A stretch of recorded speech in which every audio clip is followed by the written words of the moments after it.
ऊपर उठाते हुए बटन को पुश करो।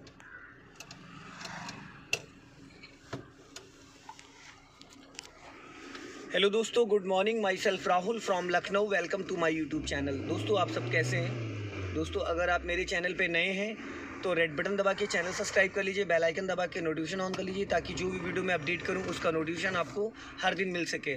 हर दिन कुछ न कुछ आप नया सीख सकें। गाड़ी रोक लो, पूरा क्लच लेके धीरे से ब्रेक ले लो, पूरा क्लच लेके धीरे से ब्रेक ले लो। या आपने क्लच तो बाद में दबाया, क्लच तो बिफोर दबाना होता है। अभी जब मैंने आपसे कहा कि गाड़ी रोक लो, ये गाड़ी उठाने का सही तरीका था क्या आपका? इसको न्यूट्रल करो, न्यूट्रल करो, मैं बताता हूँ, ठीक है। हैंड ब्रेक ऊपर उठा दो, मैं पूरी आपको डिटेल में बताता हूँ एक एक चीज़, ठीक है। अभी क्लच ब्रेक छोड़ दो, 2-3 बार क्लच दबा के फिर छोड़ो, क्लच दबा के छोड़ो। जितनी आप में जान है, दबाने में जितनी जान है, ये होता है पूरा क्लच। समझ रही है? 100% क्लच पूरा अंदर जाना चाहिए। और जब रिलीज़ करते हो तो एड़ी नहीं उठनी चाहिए, एड़ी को रोक के रखो। हाँ, ऐसे तो पैर आराम से आए।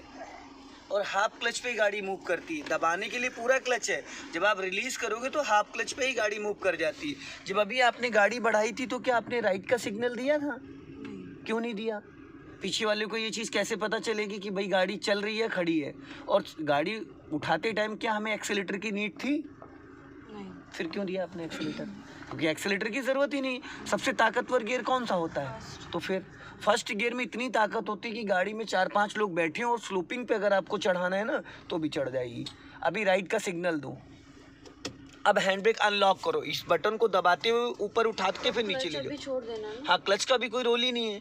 अभी हैंड ब्रेक को अनलॉक करो, हैंड ब्रेक को ऊपर उठाते हुए बटन पुश करो, नीचे ले जाओ। गुड, ठीक है। अभी फर्स्ट गियर डालो। क्लच। अभी आप ना कंफ्यूज हो जा रही हो, है ना? इसमें कंफ्यूज नहीं होना है। हो गया। अभी राइट वाले मिरर को चेक करो, क्या दिख रहा है आपको? कोई गाड़ी, कोई व्हीकल, कोई बंदा, कोई आ रहा है? नहीं। हाँ, तो बस अब हाफ क्लच छोड़ो, एड़ी को नीचे। राइट वाला पैर कहाँ रख रखा? सबसे बड़ी चीज़ ये, गलत, नीचे था पैर आपका, ब्रेक पे नहीं था। जब आप इंजन को ऑन कर रहे हो उस टाइम भी आपका ब्रेक पे पैर होगा, जब आप गाड़ी को मूव कर रहे हो उस टाइम भी आपका ब्रेक पे पैर होगा। समझ रहे हैं? जब आप गाड़ी से नीचे उतर रहे हो या इंजन को ऑफ करके हैंड ब्रेक डाल देते हो तब आप ब्रेक से पैर हटा सकते हो, ठीक है। क्योंकि गाड़ी अगर न्यूट्रल भी खड़ी है आपकी और इंजन ऑन है, न्यूट्रल भी खड़ी, तो गाड़ी आगे पीछे चली जाएगी, ढलान होगा, अगर स्लिप कर जाएगी। तो इसलिए ब्रेक को हमेशा हल्का सा पुश करके रखते हैं। और जब इंजन ऑफ हो जाता है तो डिस्क ब्रेक काम नहीं करता है। पावर स्टीयरिंग और डिस्क ब्रेक दोनों वर्क नहीं करते हैं। सपोज जैसे मान लो आप कहीं ढलान पे जा रहे हो और गलती से इंजन बुझ गया, तो आप सोचो कि मैं ब्रेक लगा के गाड़ी रोक लूँ, तो नहीं ब्रेक लगेगा, वो वहाँ पे हैंड ब्रेक ही काम करता है। समझ रहे?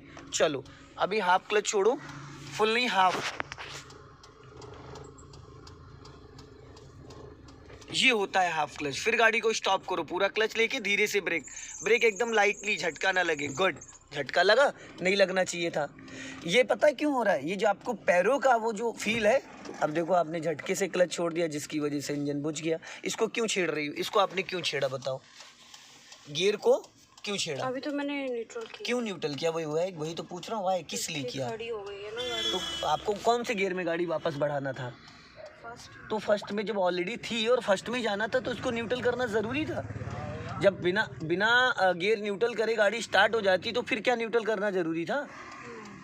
किसी भी गियर में गाड़ी का इंजन ऑन हो जाता है क्लच दबा के। अगर आप पूरा क्लच दबा लेते हो तो इंजन ऑन हो जाता, तो उसको न्यूट्रल करने का कोई रीज़न ही नहीं था। हाँ, अगर आपकी गाड़ी सेकंड गियर या थर्ड गियर या फिफ्थ गियर या किसी एनी गियर में होती तो आपको इसको न्यूट्रल करके फर्स्ट गियर डालना कंपलसरी है। ये बेसिक चीज़ें हैं, इनको समझना बहुत ज़रूरी है। अभी इंजन ऑन करो, क्योंकि अभी आपकी गाड़ी का इग्निशन ऑन है ना, और जो आपका कूलिंग फैन है वो चल रहा है, तो बैटरी तो जा रही है, बैटरी डिस्चार्ज हो रही है, क्योंकि इंजन तो ऑन है नहीं। जब इंजन ऑन होता है तो अल्टरनेटर वर्क करता है, बैटरी चार्जर काम करता है। बस 10 मिनट गाड़ी ऐसे आप खड़ी रहने दो जैसे अभी खड़ी है। अभी 10 मिनट तक ये फ़ैन चलता रहे, क्योंकि यहाँ पे ब्लोअर भी चल रहा है, फ़ैन भी चल रहा है। बस गाड़ी फिर धक्का लगा के स्टार्ट करना पड़ेगा, बैटरी सेल्फ से नहीं स्टार्ट होगी क्योंकि बैटरी डिस्चार्ज हो चुकी होगी।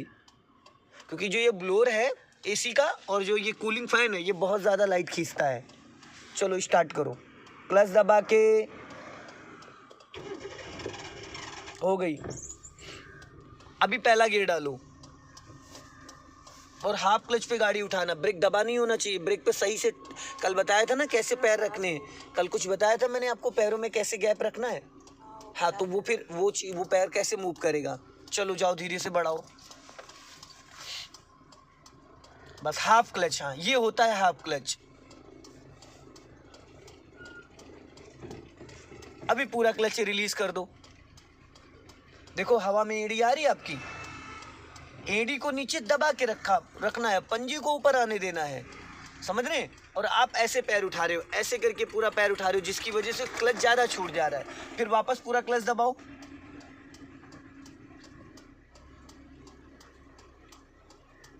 अभी झटका लगा नहीं लगा, ये तरीका होता है रोकने का। अभी पहले ब्रेक को रिलीज करो। ब्रेक को रिलीज करने का मतलब ये नहीं कि आप ब्रेक से पैर हटा लो। ब्रेक को रिलीज करने का मतलब ये जो आपने ब्रेक को पुश किया था उसको रिलीज करो और पैर आपका ब्रेक पे ही रहना चाहिए। और अब हाफ क्लच छोड़ो, बस ये होता है हाफ क्लच।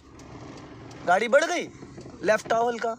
हाँ वापस फिर पूरा क्लच दबाओ, ब्रेक नहीं लेना है, सिर्फ क्लच दबाओ। गाड़ी लेफ्ट ही रखो ताकि आने वाले लोगों को हमारी वजह से दिक्कत ना हो। रुक गई गाड़ी, ब्रेक की नीड पड़ी यहाँ पे। जब हम फर्स्ट गियर में गाड़ी को हाफ क्लच पे बढ़ाते हैं तो जैसे वापस क्लच दबाते हैं तो गियर और इंजन का कनेक्शन जो है वो डिस्कनेक्ट हो जाता है, गाड़ी इंजन से ही रुक जाती है, ब्रेक लगाने की ज़रूरत नहीं होती है फर्स्ट गियर में। और अगर सेकंड गियर में आप चल रहे होते हो तो 10 के ऊपर अब स्पीड रहती है। अभी सिग्नल बंद कर दो, सिग्नल बंद कर दो। हाँ और चलो अभी, अब देखो धीरे धीरे गाड़ी फिर आपकी राइट चली गई। अभी मैंने बोला था ना गाड़ी लेफ्ट रखो, 4 से 5 फीट जगह आपने लेफ्ट में छोड़ दी है। लेफ्ट से निकालो हल्का, इसके ऊपर टायर चढ़ाओ नहीं, बीच में फंस जाएगा। लेफ्ट आओ हल्का, बस। हाँ अभी राइट रखो, अभी राइट रखो, राइट, बस। अब जरा अपने लेफ्ट वाले मिरर को चेक करो क्या दिख रहा है। स्टीयरिंग सीधी करो, सीधी, इधर इधर। किधर सीधी करोगे? अगर आपने राइट को स्टीयरिंग टर्न किया है तो स्टीयरिंग लेफ्ट सीधी होगी या राइट ही सीधी होगी? अगर आपने लेफ्ट को टर्न किया है तो राइट सीधी होगी, राइट टर्न किया तो जब मैं अभी कह रहा था सीधी करो तो आप राइट लेके क्यों जा रही थी? लेफ्ट थी ना, राइट टर्न कर दी थी आपने तो आपको लेफ्ट लाना था भाई, उसी के अपोजिट में तो सीधी होती है। अब लेफ्ट पे फोकस करो, जो वैन खड़ी है बहुत ज़्यादा राइट नहीं जाना, एकदम सीधा जाने दो। पहले फ्लैग को देखो और जब मैं बोलूँगा तब लेफ्ट वाले मिरर को देखना। अभी फ्लैग को, अब लेफ्ट वाले मिरर को देखो, देखो लेफ्ट वाले मिरर को, देखते रहो लेफ्ट वाले मिरर को। अब एक्चुअल में पता चल गया कि आपकी गाड़ी में और जो वैन थी उसके बीच का डिस्टेंस क्या था। वो चीज़ आपको सिर्फ और सिर्फ इसी लेफ्ट वाले मिरर से दिख सकता है, ना कि इस लुकिंग ग्लास से, ना कि राइट वाले मिरर से। जो लेफ्ट का जजमेंट है वो कहाँ से आएगा? फ्लैग से। हाँ हल्का राइट रखो, फ्लैग रॉड से बोनेट पे लगे या इस लेफ्ट वाले पिलर से या लेफ्ट वाले मिरर से। ये 3 पॉइंट होते हैं। लेफ्ट आओ, गाड़ी के लेफ्ट साइड का जजमेंट के लिए गाड़ी में 3 पॉइंट होते हैं। सबसे पहला जो बोनेट पे लगा फ्लैग रॉड है, ज़रूरी नहीं कि हर गाड़ी में फ्लैग रॉड लगा हो, ठीक है, बहुत सारी गाड़ियों में नहीं होता। ये तो मैंने सिखाने के लिए, एज ए जजमेंट के लिए, इससे फील बहुत अच्छा आ जाता है भाई कि हमारी गाड़ी वहाँ तक है। अगर बोनेट पे फ्लैग रॉड नहीं लगा तो आप इस लेफ्ट वाले पिलर से अपनी गाड़ी का अंदाज़ा ले सकते हैं कि आपकी गाड़ी जो है वो लेफ्ट में कितनी चल रही, कहाँ पे है। उसके बाद 3rd नंबर जो आ जाता है वो होता है लेफ्ट वाले मिरर का। इससे आपको एकदम क्लियर समझ में आ जाता है कि आपकी गाड़ी के लेफ्ट में कितना स्पेस है। अभी आप देख रही हैं, आपको क्लियर दिख रहा है कि आपकी गाड़ी के टायर, जो लेफ्ट वाले टायर के बगल में जो रोड है वो कितना स्पेस है। क्लियर हो रहा है जी।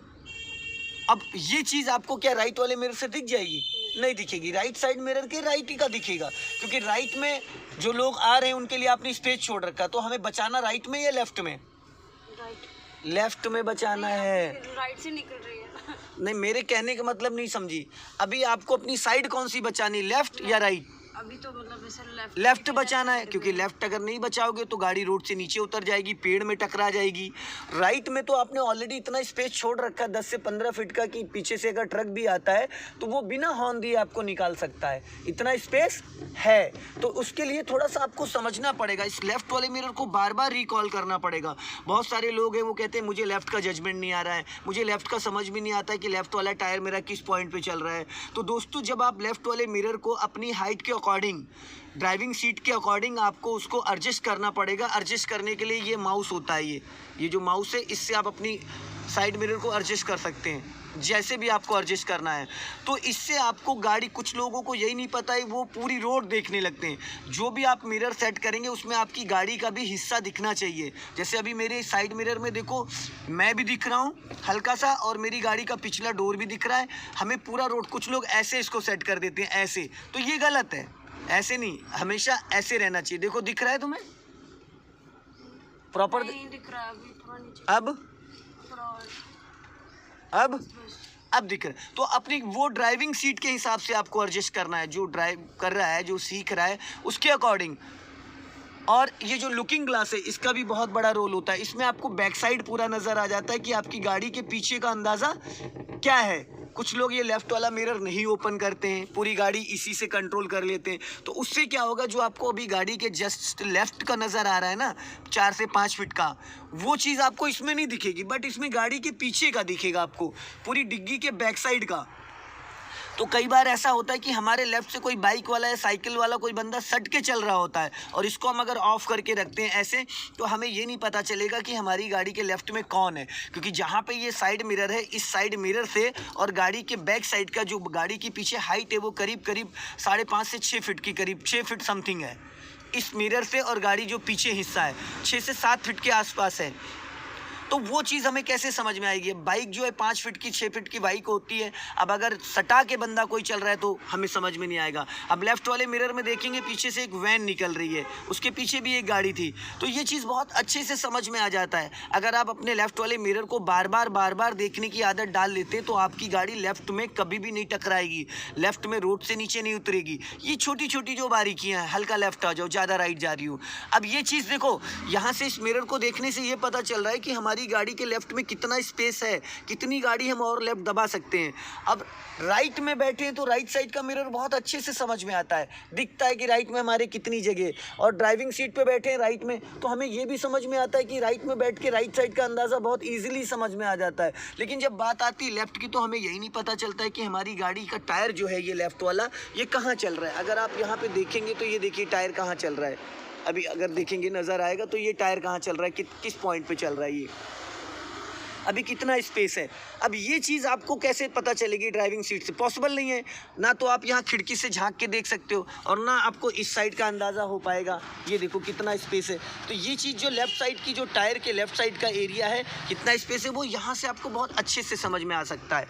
ये अगर आप अपने बार लेफ़्ट वाले मिरर को बार रिकॉल करते हैं, तो आपको समझ में आ जाएगा कि आपकी गाड़ी के लेफ़्ट में कितना स्पेस है।